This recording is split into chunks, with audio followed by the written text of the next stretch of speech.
Bien, seguimos hablando de educación, esta vez desde la óptica de una profesora de muchos años, una docente universitaria, estudiosa del tema de la educación, investigadora también, la profesora Iliana Golcher, que siempre lo digo, fue mi profesora en la Universidad de Panamá, en la Facultad de Comunicación Social, hace un par de años.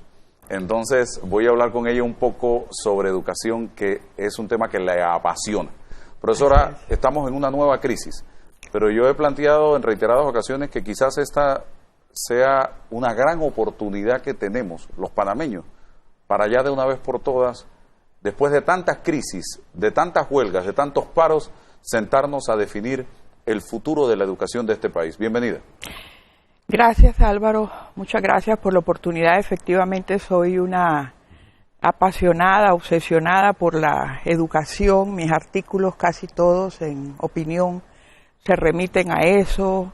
Sigo escribiendo sobre ese tema y pronunciándome. Efectivamente, toda crisis es una oportunidad de crecimiento, ¿no? Lamentamos, en primer lugar, yo quisiera decir que lamentamos la huelga. Ninguna huelga es positiva para nadie, mucho menos para los estudiantes. Ellos pierden ese ritmo que requiere el proceso de enseñanza-aprendizaje. Cuando regresen a clase, el día que regresen, el profesor tendrá que partir de preguntarles y hacer un eslabón entre lo que recuerdan y lo que les queda por impartir esa clase. Así que ahí hay un retroceso que no se recupera. Sí, imposible pensar que se recupere el tiempo perdido. Así es.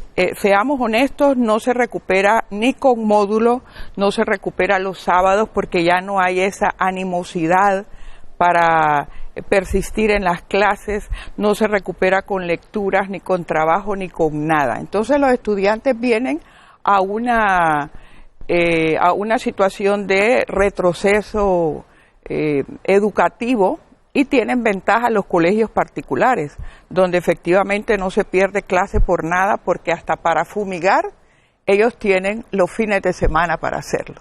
En los colegios oficiales hay una gran anarquía, en algunos, no en todos, pero hasta para eso suspenden las clases. Hoy se plantea un incremento salarial para los docentes y lo que ellos dicen es que esto le daría valor a la profesión docente en este país y motivaría este incremento a que muchas personas, profesionales y talentos decidan ser educadores. Por otro lado, el gobierno nacional no cede ante las pretensiones de los docentes de este aumento, que no fue buscado por ellos, simplemente fue producto de un decreto 155 aprobado 36 días antes de una elección por el pasado gobierno de Ricardo Martinelli.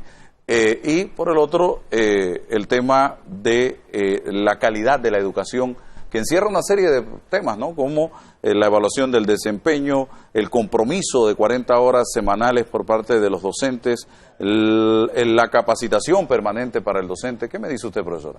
Sí, efectivamente, ese decreto que podemos llamarle apresurado, antojadizo, con un corte politiquero, partidista, hecho efectivamente a escasos días para iniciar el proceso electoral, perseguía eso, ¿no? Pero al final trajo una gran confusión, ha traído, por otra parte, una serie de situaciones a lo interno del ministerio para lo cual no está preparado para afrontarlo.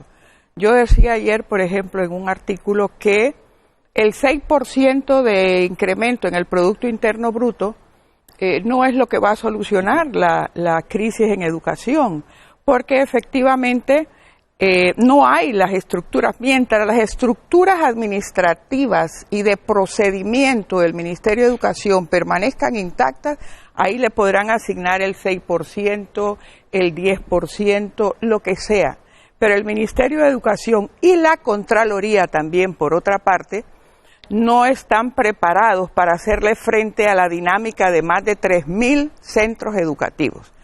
Hago un pequeño paréntesis para recordar que este país, con el crecimiento económico que tiene, hay más de 1.000 aulas rancho, que es diferente, ¿no?, a 400 escuelas rancho. En esas condiciones trabajan nuestros docentes. Yo sí creo, no es que creo, estoy convencida que se merecen un aumento, siempre y cuando haya pues efectivamente esa demostración de mejorar su desempeño. Pero ¿cómo lo vamos a hacer? ¿Cómo lo van a hacer esos docentes que están allá, por ejemplo, en las comarcas, que es donde más difícil es la situación? ¿Cómo lo van a hacer en esas áreas geográficas y en esas comarcas donde realmente están viviendo prestado?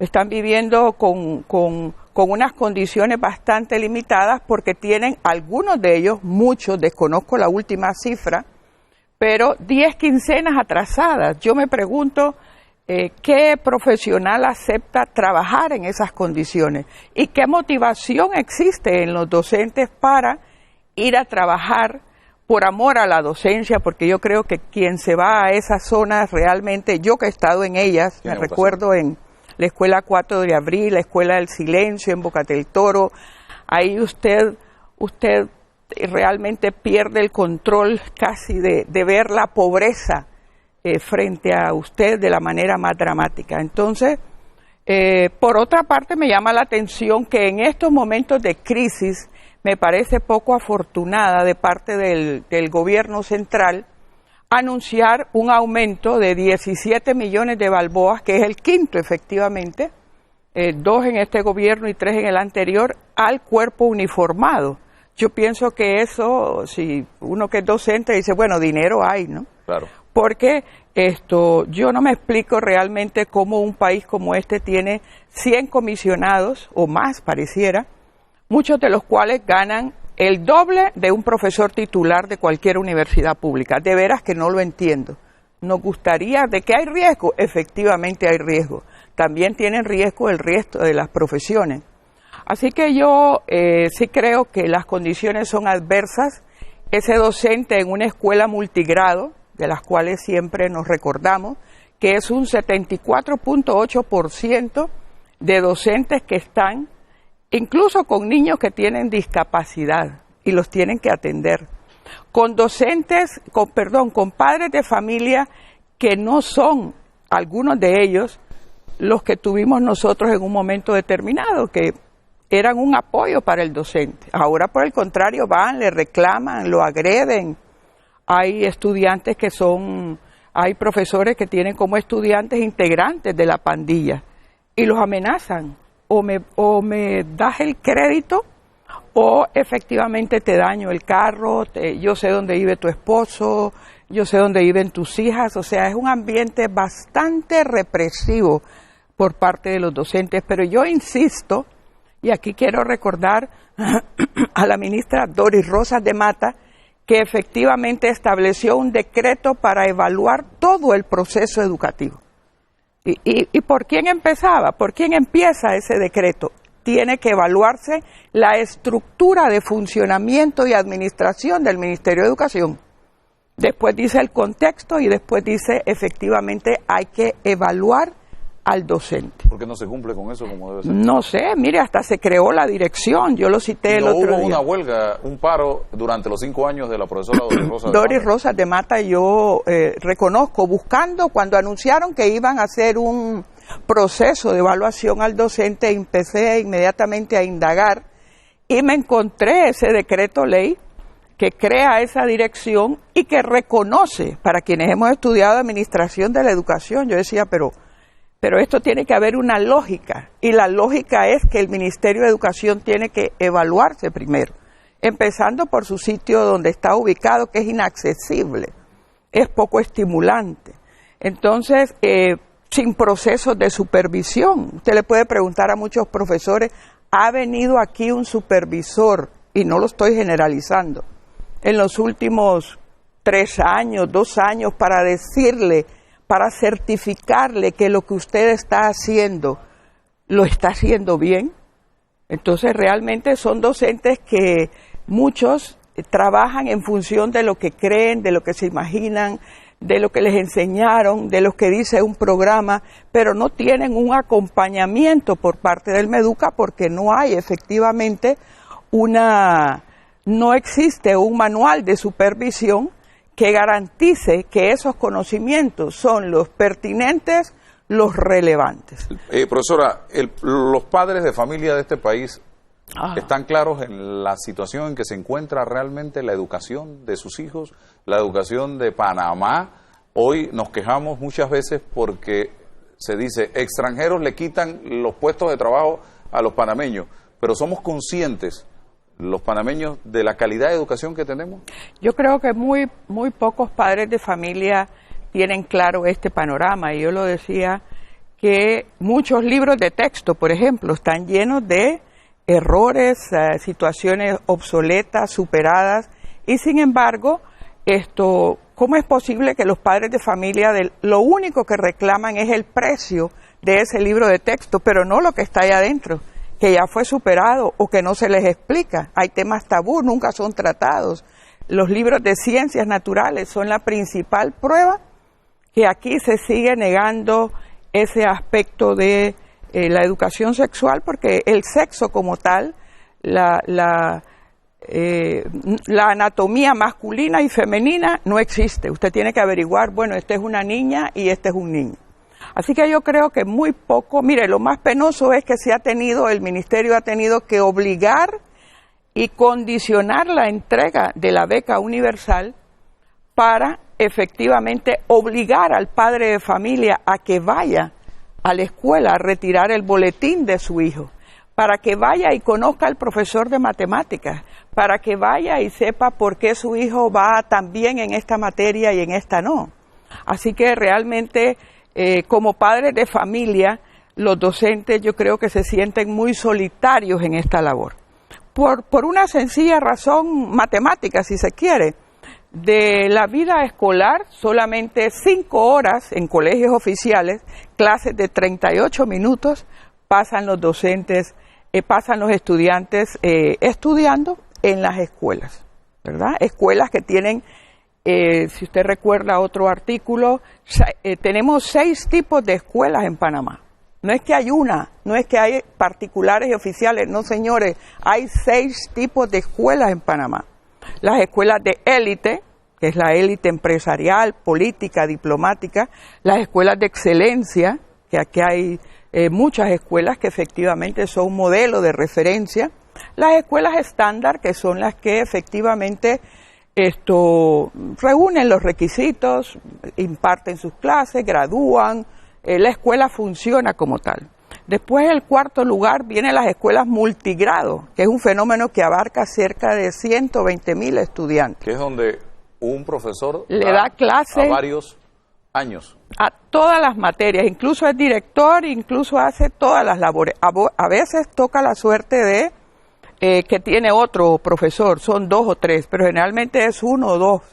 Y en cada parte de la escuela. Yo recientemente estuve en una escuela premedia multigrado y yo recorrí todo el día con aquel profesor y yo no salía de mi asombro cuando el profesor, creo que era de matemáticas, daba español, terminaba la clase, yo seguía, acompáñame profesora, yo iba y el profesor daba ciencias naturales, el profesor impartía inglés, educación física, agropecuaria. Yo pasé todo el día en clase con un profesor de 7º grado con un título de matemática. Todólogo. Todólogo. Yo estaba entre nerviosa, preocupada, asombrada y le dije al profesor, pero ¿cómo es esto posible? Profesora, yo necesito una cantidad de horas. Y eso es aquí en la provincia de Panamá, donde hay 3 centros educativos que funcionan en esa modalidad. Yo fui a ese centro y pasé la jornada ahí asombrada. Cuando el profesor iba, claro, tienen un apoyo de un módulo, pero no es lo mismo. Yo soy incapaz de estar al frente de una clase de matemáticas, de ciencias naturales, explicar religión, ir a dar educación física, entrar a un salón de informática. Eso es preocupante. Si esto no es crisis en educación, yo no sé cómo llamarlo. ¿Y el 6º nivel de escuelas que hay? Que mencionó 5. Sí, la otra son las escuelas rancho, y la otra, hay otra modalidad incluso, que pocos la conocen, que es la escuela telebásica. Son escuelas que funcionan con un video que es elaborado, van a explicar la cédula, las células, perdón, y el profesor coloca un video, esos videos son elaborados en México y son escuelas telebásicas que funcionan con un sistema de televisión y están por todo el país. Así que en Panamá existen 6 tipos de escuelas. Si tenemos 6 tipos de escuelas, tenemos 6 tipos de ciudadanos, ¿verdad? Vamos hacia allá, entonces ahí empieza el problema de la inequidad en educación, ¿verdad? Así que yo realmente estoy sumamente preocupada porque he visto el plan estratégico de la actual administración y habla de la infraestructura, nadie lo niega que ese es un problema clave en educación, y habla de Panamá bilingüe, pero el problema de este país de calidad de la educación no es que los estudiantes hablen inglés, si no sabemos hablar español. Si no saben hablar español, cuando el mayor índice de fracaso de este primer grado, yo diría que hasta la universidad, es español. Entonces, ¿de qué estamos hablando? Panamá bilingüe no viene a resolver más que un problema de ciertos empresarios que requieren un personal altamente competitivo. Al final tendremos estudiantes hablando mal el español y hablando mal el inglés. Exactamente. Entonces, ¿por qué los estudiantes no pueden en un momento dado? Hay unas pruebas internacionales PISA y en todas las pruebas internacionales Panamá queda muy mal. Ahorita mismo el Foro Económico Mundial acaba de declarar o ubicar a Panamá en la posición número 94 de 140. Bien, pero yo le voy a dar otro dato más lamentable. De cerca de más de 2.000 estudiantes que ingresaron a la Universidad Tecnológica de Panamá, solamente uno del Colegio José Daniel Crespo logró ingresar a la Universidad Tecnológica de Panamá. Las pruebas de admisión de la universidad serían nuestro termómetro nacional. ¿Cuándo fue eso? Eso fue el año pasado. 2.000 intentaron entrar. Así es, lo dijo uno y del José Daniel Crespo, lo dijo un profesor que fue ministro de Educación, lo compartió en un grupo de trabajo, los resultados de la Universidad Tecnológica. Él fue ministro de Educación, él trabaja ahí, él compartió ese dato, me quedé aterrada. Así que vaya usted a ver qué ocurre en la Universidad de Panamá. En la de Panamá bajamos. Se bajó el nivel de ingreso.